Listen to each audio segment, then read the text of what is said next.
Sejenak kita mendengarkan pembacaan ayat suci Al-Quran. PJ Gubernur Sumatera Selatan Agus Fatoni mengucap rasa syukur atas kota Palembang dan sekitarnya yang akhirnya kembali diguyur hujan pada Rabu sore kemarin. Menurutnya, ini berkat upaya bersama dari berbagai pihak, diantaranya melakukan modifikasi cuaca dengan teknik modifikasi cuaca atau TMC.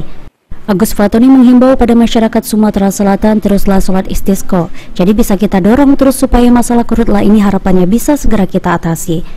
Ditambahkan PJ Gubernur Sumatera Selatan Agus Fatoni, menurutnya untuk karhutlah evaluasinya titik hotspot masih fluktuatif, naik turun dan pernah tinggal di 50 titik api. Satgas Darat dan Udara terus berjuang, personil diperkuat dengan penambahan di lapangan untuk memadamkan api, melakukan penyuluhan, mencegah agar masyarakat tidak melakukan pembakaran itu terus dilakukan.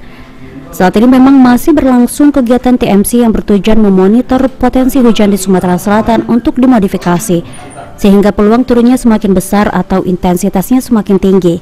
Keberadaan TMC bisa saling melengkapi potensi hujan di Sumatera Selatan, sehingga hasilnya dapat bermanfaat besar untuk membantu mengurangi karhutlah dan asap yang sedang terjadi ini.